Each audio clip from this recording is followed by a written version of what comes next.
ভাষা শহীদদের স্মরণে ২১-এর গানে মুখর কেন্দ্রীয় শহীদ মিনার প্রাঙ্গণ। ২১শে ফেব্রুয়ারি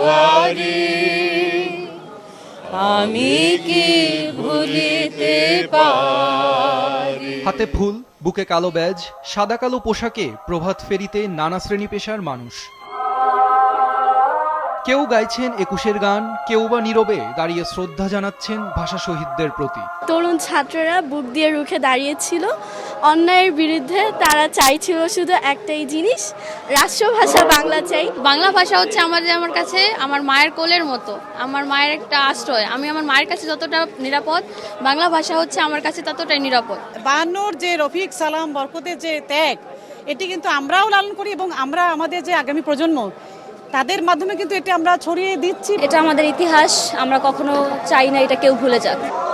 ১৯৫২ সালের এই দিনে মাতৃভাষার দাবিতে জীবন দেন সালাম, বরকত, রফিক, জব্বার সহ আরও অনেকে। নতুন প্রজন্মকে রক্ত দিয়ে পাওয়া মায়ের ভাষার ইতিহাস জানানো আর শহীদদের প্রতি কৃতজ্ঞতা প্রকাশ করতে অনেকেই এসেছেন পরিবার নিয়ে। ২১শে ফেব্রুয়ারি আসলেই মনে হয় যে ভোরবেলা কখন যাব শহীদ মিনারে। একটু ফুলের তোড়া, ছোট একটা ফুল হলেও, একটা ফুল হোক। এখানে আসতে অনেক ভালো লাগে, আর এসে যে আমি ফুলটা আমি দেই ওইটাও আমার অনেক ভালো লাগে।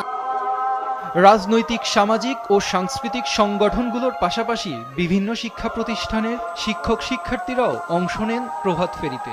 ফুলেল শ্রদ্ধা নিবেদনের মাধ্যমে স্মরণ করেন ভাষা শহীদদের।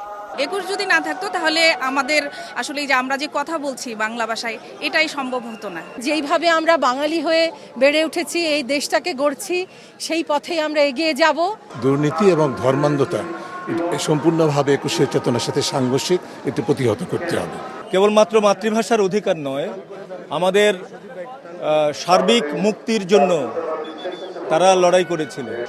ভাষা আন্দোলনের ৭৪ বছর পরও ভাষা শহীদদের প্রতি জাতির শ্রদ্ধা আর ভালোবাসা অমলিন। প্রভাত ফেরিতে আগতদের প্রত্যাশা নতুন প্রজন্মও জানবে তাদের ভাষার ইতিহাস।